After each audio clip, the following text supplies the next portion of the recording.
Photography in postmodern era. And in this module, we have a scholarly article, a theoretical article essay for you to read. That is actually the second and the last of the theoretical article that you were asked to read out of this whole semester, this whole course. And that is Walter Benjamin's The Work of Art in the Age of Mechanical Reproduction, which was written half a century ago, but still have a great impact on today's society, on the moment that we are living in right now. And that's why it's important, and that's why I asked you to read this article, since I only offer 2 articles for you to read, and this is being one of them. And this article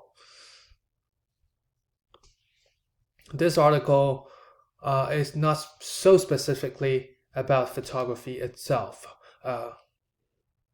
And your first article, Susan Sontag's In Plato's Cave, is primarily about photography. But this one, The Work of Art in the Age of Mechanical Reproduction, it probes into the question, right? As we are coming into the modern era, and as we are getting into the postmodern era, what does it mean? Right? What's the impact of this, of all this technological change that's changed our lives? What happened if we can just take a picture of an artwork and don't even have to go to the exact place to see that artwork in person? So it's not specifically about photography, but it's about a period that photography as a technology was participating in. And it's not too long. The article is not too long, but still abstruse for some concept. For you to understand some of the concepts. For example, the aura, which is the key concept that's presented in this article. So I was thinking I might just start my lecture with a little bit of summary of that article. Right? What does postmodern mean? What does this massively circulated, right? Like print media, we can reproduce texts and circulate widely. With camera, we can develop multiple or unlimited copies of the same artwork, same images of everything, same reality, and circulate it everywhere. How does that influence our way of understanding the reality, the now, the moment, the world? Here's a summary by Louis Sass. In The Work of Art in the Age of Mechanical Reproduction, his famous essay from the late 1930s, Walter Benjamin describes the decay of aura. What is aura? The decay of aura that occurs when works of art come to be reproduced by mechanical means, by such processes as printing, as lithography, photography, and film. On encountering an original painting or sculpture, one is in the presence of something singular and genuine, an object felt to be imbued with the intention and spirit of its maker.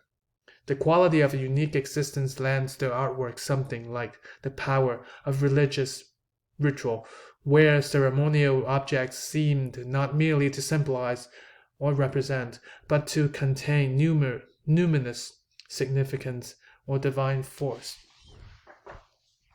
And that is what the concept of aura is. There is some kind of religious meaning. There's some kind of power of religious ritual. When you in person when you're standing in front of an artwork in person. I think we're doing an online course right now, and maybe you can think about how is it different between me talking to you through this video, and you just watch it whenever you like, wherever you like, on your computer, compared to me talking to you in person in the on-ground classroom. How is that different in terms of the way you see reality, in terms of how different, if which one interests you more, and which one engages you more, right? Think about that different reality, and that's the aura. So Walter Benjamin is actually claiming that now me talking to you in this asynchronous way is the laws of aura in our lecture, in our course, because it's missing the presence of something singular and genuine. It's missing the religious ritual. While having me standing in front of you, there's some kind of religious ceremonial thing that happens, that connects you and me as human beings, right? The humanist call for that kind of ritualistic, that kind of religious bond. But that bond is lost when I'm talking to you through the video now, right? Because you don't even know when I recorded this, which day, where I recorded this. The where, when, it's lost. Some excerpts from the work of art in the age of mechanical reproduction, right? If I may read it to you, where in principle the work of art has always been reproducible, right? Objects made by humans could always be copied by humans. I can, a painting, I can always reproduce it. I can ask another artist to paint that painting again. Mona Lisa, I can paint a Mona Lisa, maybe not as good and not as accurate as the Mona Lisa that's produced by Da Vinci, right? So that's no problem. But the problem comes here. He says, replicas were made by pupils in practicing for their craft, by masters in disseminating their works, and finally by third parties in pursuit of profit. But the technological reproduction of artworks is something new. Printing, photography, film, lithography, that is something new. Having appeared intermittently in history as at widely spaced interval, it is now being adopted with ever-increasing intensity. The Greeks had only two ways of technologically reproducing works of art: casting and stamping. Bronzes, terracottas, and coins were the only artworks that they could produce in large numbers. All others were unique and could not be technologically reproduced. Graphic art was first made technologically reproducible by the woodcut, long before written language became reproducible by movable type. The enormous changes brought about in literature by movable type, the technological reproducibility of writing, are well known. But they are only a special case, though an important one, of the phenomenon.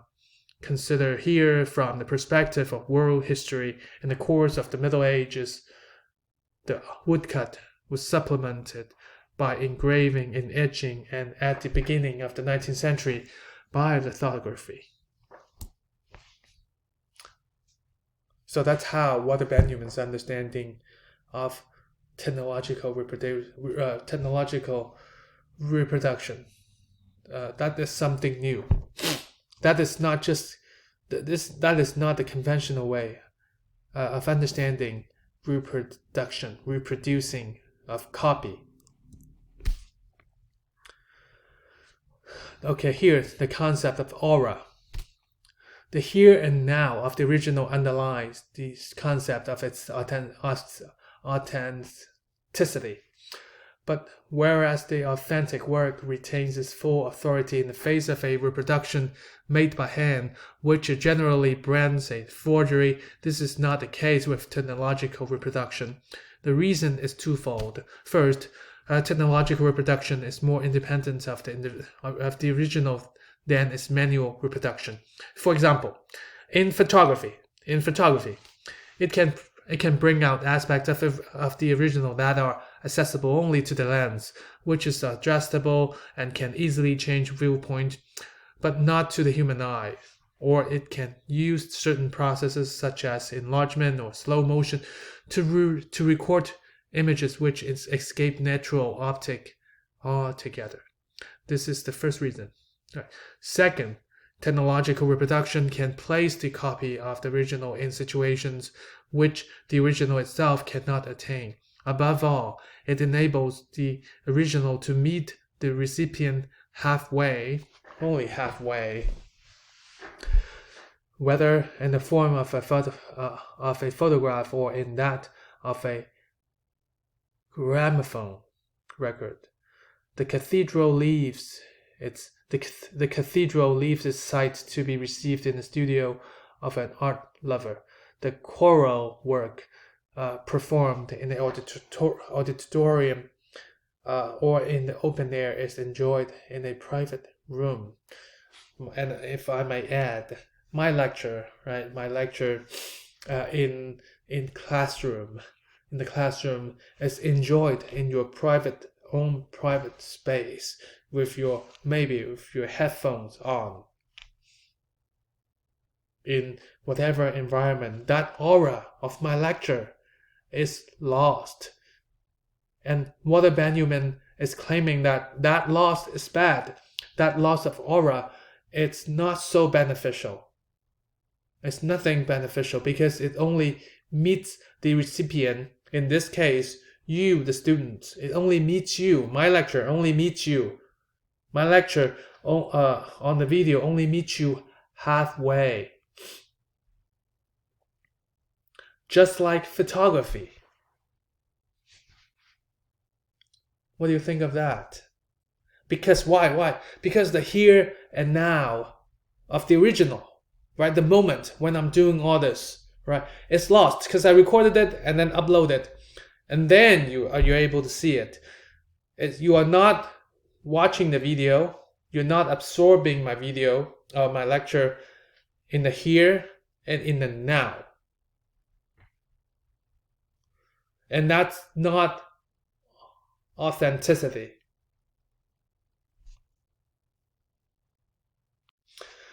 The size of the screen, right? My image on the screen is not as large. Mostly, in most cases, it's not as large as me being present in real life in front of you, right? I'm much bigger, and that varies too. Some of you put up, some of you might watch this video in full screen. Some of you might just watch it on your phone. Right, and that image of me would get even smaller, very tiny on your phone. And that doesn't feel like real, claimed Walter Benjamin. And that authenticity is really lost. You don't have that religious connection with me anymore. So it's much easier for this video to appear to be very boring, to be mediocre, to be not important at all for you. So if you feel that you are, then Walter Benjamin speaks for you. Then Walter Benjamin is still right with his claim.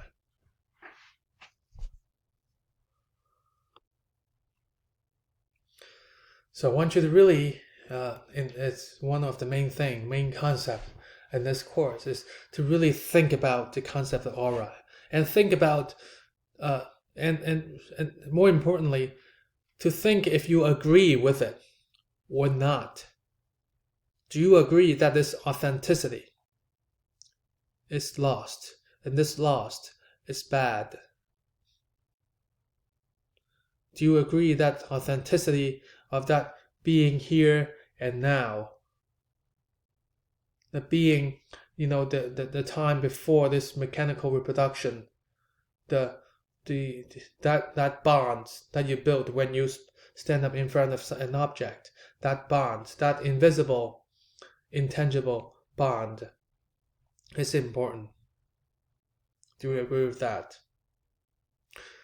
So that's a part of the article, and we're going to move on to some of the artworks that might potentially respond to articles like this, that respond to the era. For example, we have Andy Warhol's 4 electric chairs. Electric chairs used to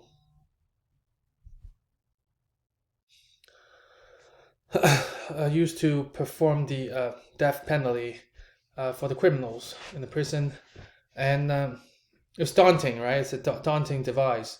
But it before the printing media, you don't get to see this image so often, right? Because it's in the prison, and when the print media arrived, when images like this can circulate across the United States, across the world, especially. This kind of images were specially favored by the editors because it's daunting, because it catches eyeballs, because it catches attentions. It makes the newspapers or magazines sell well. So this newspaper, print media tend to use more dramatic. Even the actual events that happen, the actual news might not necessarily be as dramatic. They would like to post all this visually attractive images to boost the sale of the print media. And Andy Warhol is making fun of that. It's utilizing that to challenge your understanding of the reality, right? When you see, because you looks like, right? Just first of all, this is an electric chair in different colors. Well, in print first of all, and in very crass, bad quality print that was used in print media. When you see on the newspaper, that's that kind of print quality. So really bad print quality, and you don't really get the aura, do you? Because you're not seeing the here and now of that electric chair. You're not in front of the chair. Then you don't see the aura of that electric chair. But Andy Warhol moved even one step further. You're not only not seeing the aura, you're seeing a multiple reproduction of it, but with different color to arouse different mood in you. To manipulate, actually, try to manipulate this symbol of the electric chair, because all the information you get from this being the printing so bad quality, so crass, this is just a symbol of death. This is just a symbol of some kind of drama. And you don't even need to know the drama behind it. You just keep absorbing this kind of reality that's catered, that's manipulated, that's wrapped, that's kind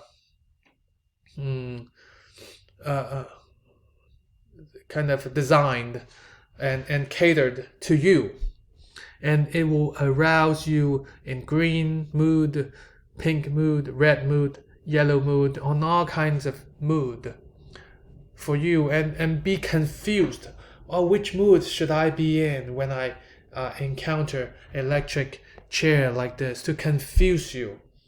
And confusing you is what Andy Warhol wants to do, to show you how confusing maybe this society is, and ask us, all of us, to remain be confused and enjoy this kind of new reality, this new drama, which is the reality as we see it, as we feel it. Same example of different celebrities. Of the Jackies, the figure. Right, when you experience for example, and there's if you go to any museums, modern contemporary museums in the United States, a lot of them, they would have the artwork. I mean, Andy Warhol's work on Marilyn Monroe, right? His really crass, again, really crass print, silk screen print of Marilyn Monroe, but in different colors. Well, then I think now you have the ability to analyze. Is Marilyn Monroe still a human being? Do we still feel that here and now? Or is Marilyn Monroe, or in this case, Jackie,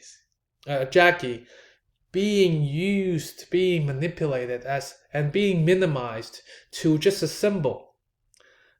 Marilyn Monroe just being a symbol of sex, of celebrity, of drama. But the real personality, nobody cares, right? And that's why even the printing doesn't need to be so good, because it's just a symbol for Marilyn Monroe. And Andy Warhol says, the reason I'm painting this way is because I want to be a machine. He wants to engage in this mechanical reproduction, the age of the mechanical reproduction. He wants to celebrate this loss of aura. Is this a good thing or bad, right? Then you can argue. The loss of aura, meaning the general public, everyone can enjoy Da Vinci's Mona Lisa, all the good artworks, and can enjoy things all around the world. But on the other hand, you may argue that what's the meaning of enjoying all these when you are just able to see the image of it, but not being able to experience it in person, but not being able to recollect, to receive that religious bond when you're standing in front of the object.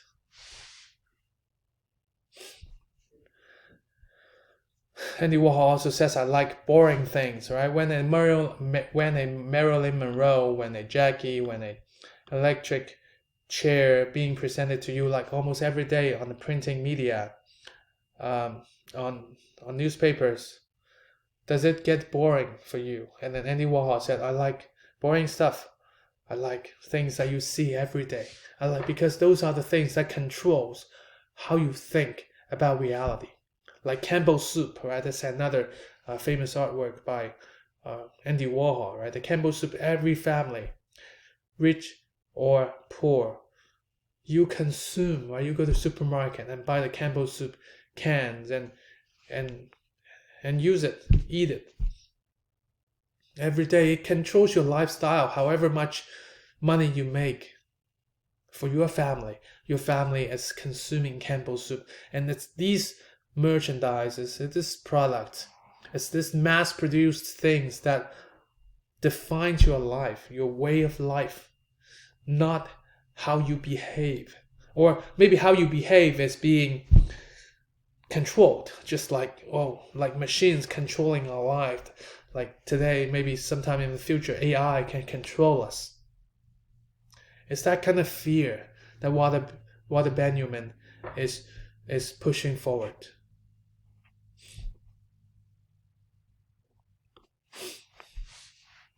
Other ways of commenting on the reality. This one has to do with the war, the Vietnam War, right?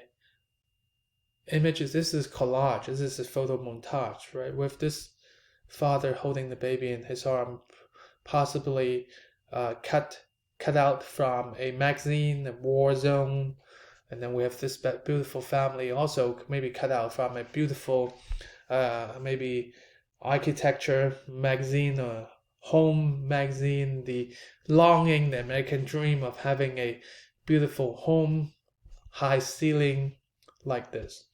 And Martha Rosler is combining the two reality, right? Imagine you have two magazines in front of you, and you open any pages of it, and all these pages is so contradicting with each other. One side, one magazine is about war. The other magazine is about beautiful home and your dream life, your about the value of family. And then you just take out one cutout from each and put it together. Not conflicting two realities being forced together. The ironic feeling, the ironic concept being presented here by Martha Rosler. This is again beyond the loss of aura. There's no aura, right? Because seeing the war, as long as you are not in the war, you're just seeing it on the magazine, then you have the loss of aura. And you see that beautiful home living in the ghetto, right? You can see that magazine, beautiful image of the beautiful home on this home magazine in the ghetto, and that is also the loss of aura. So but with the print media, with the mechanical reproduction, you can actually mix and match all different realities that's presented in front of you and put them all together. And that is your new reality.